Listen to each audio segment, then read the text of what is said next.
In every draft class, each and every person will have a different big board.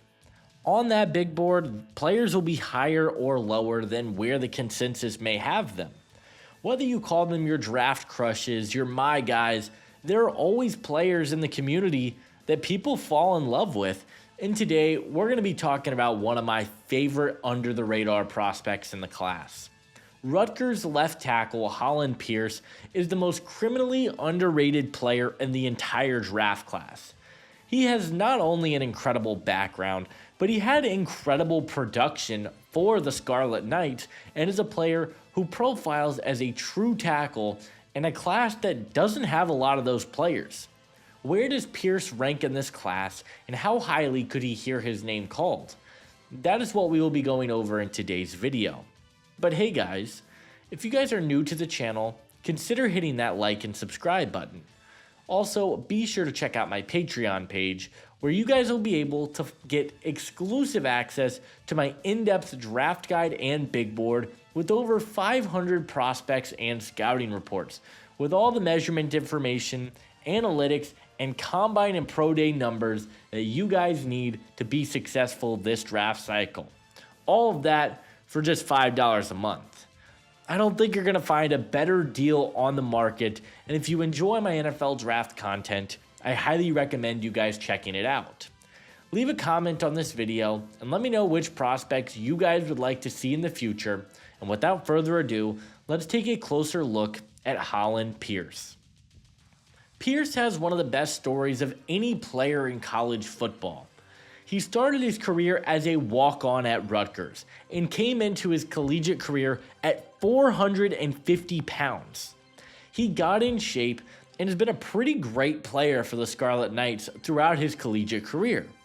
In 2023, Pierce finished the season with 778 snaps and allowed just 10 pressures and 1 sack on the season.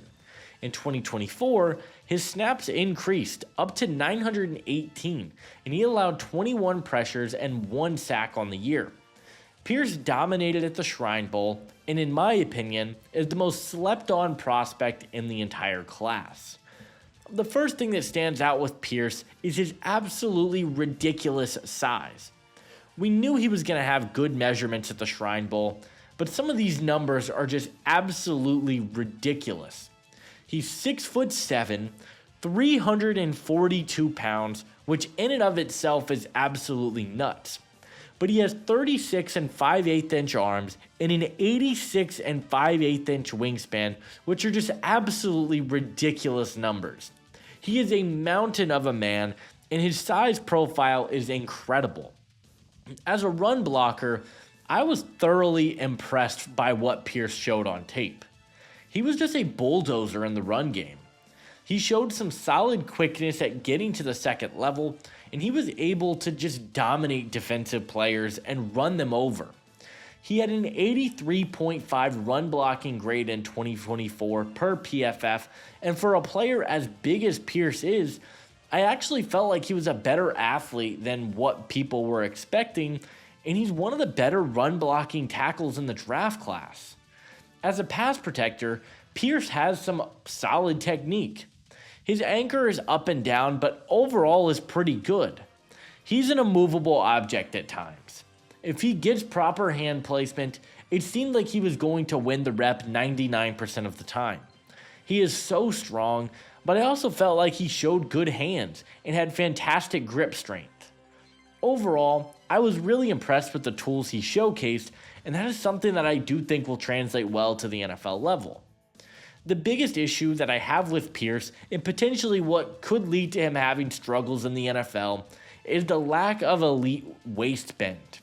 He's got solid quickness, but man, Pierce really is not flexible at all. He's pretty heavy on his feet, and I think his footwork as a whole has a lot of work to do, and he leaves a lot to be desired. We mentioned the anchor is up and down, and there are times when he just really struggles against quicker pass rushers. He really needs to do a better job of playing a little bit more loose in his lower half because he looks so heavy at times, and I think that could be the detriment of him at the NFL level. I also think that Pierce has an issue of lunging at times.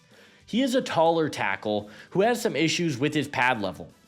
Pierce plays high a lot, and it leads to some inconsistent technique and bad form. For taller tackles, lunging is completely normal, but I think Pierce does have a bad tendency of lunging, particularly in the run game, and I'd like to see him play lower to the ground and just be stronger in his lower body as a whole. Hollinpierce may have some concerns against quickness, but man, he is dominant when he is on. He is a mountain of a man, he's incredibly strong, and you gotta applaud the work ethic. For a guy to be a walk-on at 450 pounds, to lose over 100 pounds and get to the point he is today, that's not nothing, particularly on the offensive line. That's the type of work ethic and mentality you want to see.